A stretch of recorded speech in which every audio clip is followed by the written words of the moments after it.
General civil migration में EOI और ROI का क्या डिफरेंस होता है? ईओआई होता है एक्सप्रेशन ऑफ इंटरेस्ट और आरओआई होता है रजिस्ट्रेशन ऑफ इंटरेस्ट। अब ईओआई जो है वो फेडरल सिस्टम में जाके आप सबमिट करते हैं। इनको आप इंडिकेटिव पॉइंट्स भी कह सकते हैं, यानी कि आपने जो भी कहा इस स्टेज के ऊपर आपने किसी किस्म के कोई डॉक्यूमेंट सबमिट नहीं करवाए, आपने इंडिकेटिव एप्लीकेशन ही की। इंडिकेटिव एप्लीकेशन का मतलब ये है कि अभी तक वो एप्लीकेशन असेस हुई नहीं, आपने सिर्फ एक्सप्रेशन किया, कोई एप्लीकेशन नहीं की, और सिस्टम ने उसी को उठा के उसके ऊपर आपको जाके इनविटेशन दे दिया या प्री इनविटेशन दे दिया। तो ईओआई जो है आमतौर पे सिर्फ 189 की होती है। आरओआई जो है वो कुछ स्टेट्स जो है सिर्फ ईओआई के ऊपर चलती हैं 190 के लिए और सब क्लास 491 के लिए। कुछ स्टेट्स जो हैं वो कहती हैं आपने ईओआई भी करनी है और आरओआई भी करनी है, यानी कि आपने ईओआई जो है वो आपने सबमिट कर दी, तस्मानिया ये कहता है आप आरओआई भी सबमिट करें। अब आपने तस्मानिया में आरओआई भी सबमिट किया तो वो उस स्टेज के ऊपर जो स्टेट है वो ईओआई से लिंक्ड आरओआई को पिक करती है, प्री इनविटेशन देती है और उसके बाद डॉक्यूमेंट्स मांगती है कि भाई आपने जो जो क्लेम किए ईओआई के ऊपर आप हमें वो डॉक्यूमेंट्स दें, और स्टेज अपनी उस स्टेज के ऊपर स्टेट उसको असेस करती है और फाइनल इनविटेशन देती है। इसी तरह क्वींसलैंड भी ये करता है। क्वींसलैंड ने ये कहा कि आप ईओआई आपने सबमिट कर दी लेकिन आप आरओआई भी सबमिट करें।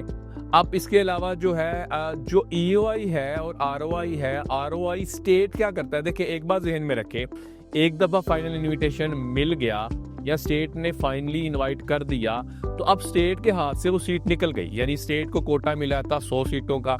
अब क्या है, उसने इनवाइट कर दिया बगैर देखे, अब जो भी हुआ स्टेट के हाथ से वो वाली सीट निकल गई, अब 99 इनके पास रह गई है, उसको वापस नहीं कर सकते। इसीलिए स्टेट्स क्या करती हैं, बहुत सारी वो आरओआई का भी सहारा लेती हैं।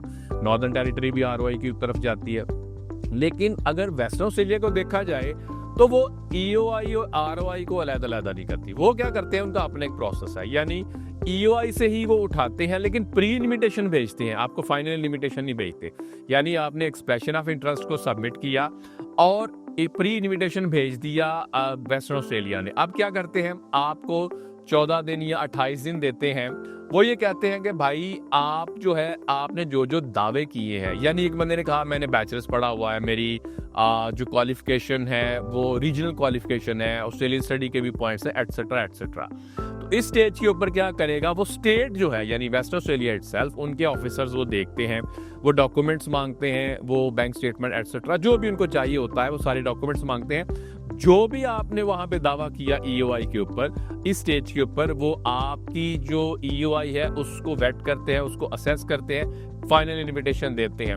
वो क्या चाहते हैं, स्टेट ये चाहती है वो ठीक जो एप्लीकेंट है उसको ही नॉमिनेट करे, उनकी सीट जाया ना हो।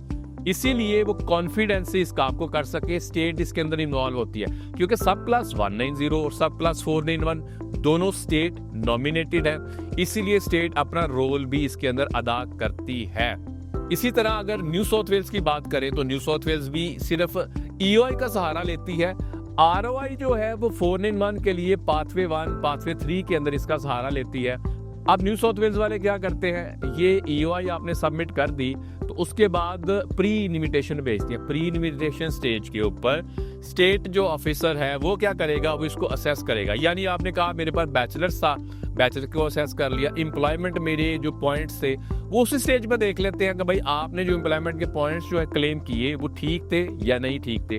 तो प्री इनविटेशन स्टेज के ऊपर वो फीस भी लेते हैं और प्री इनविटेशन स्टेज के ऊपर वो आपको असेस करने के बाद, कुछ करस्पॉन्डेंस करने के बाद वो आपको फाइनली इनवाइट कर देते हैं। जब फाइनल इनविटेशन आ गया, स्टेट के हाथ से निकल गई, अब बात चली गई आगे। फाइनल इनविटेशन के बाद 60 डेज के अंदर अंदर आपने अपनी एप्लीकेशन को सबमिट करना होता है, और ये जो सबमिशन होगी ये होगी जाके फेडरल के पास।